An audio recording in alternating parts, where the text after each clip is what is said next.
Out of the latest in the criminal fraud trial of former President Trump. The final countdown is on this morning as closing arguments came to a close, going up until the judge's 8 p.m. deadline. The case now expected to be in the hands of a jury today. We have live team coverage outside the court in Lower Manhattan on these historic proceedings. We start with Christina Fan. Christina. Mary and Chris, good morning. Closing arguments took a marathon 8 hours yesterday, extending well into the evening. The jury was engaged the entire time, paying attention and taking down notes.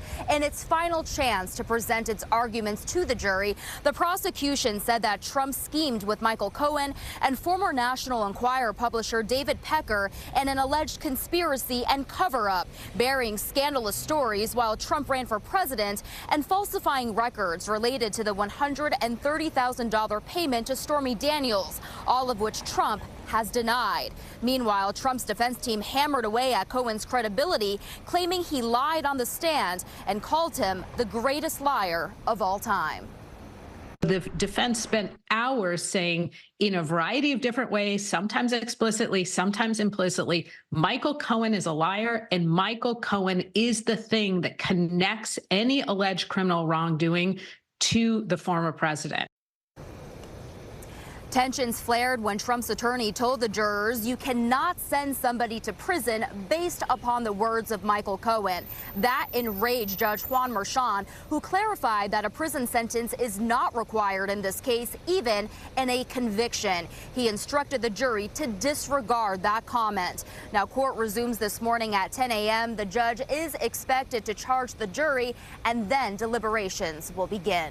Reporting live from Lower Manhattan, Christina Fan, CBS 2 News. Christina, thank you. And outside the courthouse yesterday, Trump supporters clashed with those representing President Biden, including a Hollywood legend. CBS News' Elijah Westbrook joins us live from outside the courthouse with details. Elijah. That's right. Good morning, Chris and Mary. Well, I can tell you matters got pretty heated just outside the courthouse yesterday morning when the Biden-Harris campaign held a press conference to talk about Donald Trump's criminal trial and also promote Biden's re-election. We do want to mention President Biden and Vice President Harris were not in attendance at yesterday's news conference. However, those who did show up included actor Robert De Niro, and he spoke out against Trump and listed reasons why he should not win in November. Now, De Niro at one point praised the former Capitol police officers on January 6th when a Trump supporter then interrupted him by yelling and calling De Niro, quote, a traitor. Here's a snippet of that chaotic interaction. You're nobody! You're trash! You're not going to intimidate. That's what Trump does to Trump. Intimidate.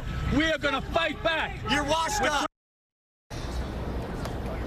Now, Trump's aides responded and called the event, quote, a stunt that showed desperation, end quote. The former president himself also responded, taking to his Truth Social page, saying that De Niro was, quote, met outside the courthouse with a force far greater than the radical left, MAGA, end quote.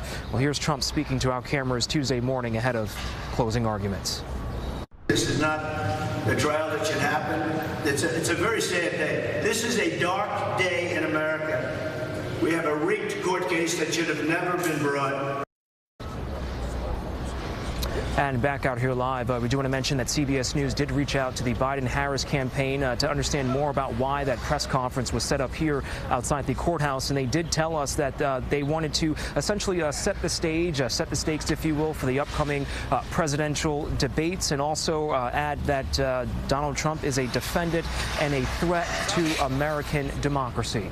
As the latest at this time from Lower Manhattan, Elijah Westbrook, CBS 2 News. Elijah, thank you. Be sure to stay with CBS 2 for the latest on today's proceedings in Trump's criminal trial. When the jury begins deliberations and reaches a verdict, we will have you covered. Look for the latest updates on air and streaming on CBS News New York. Also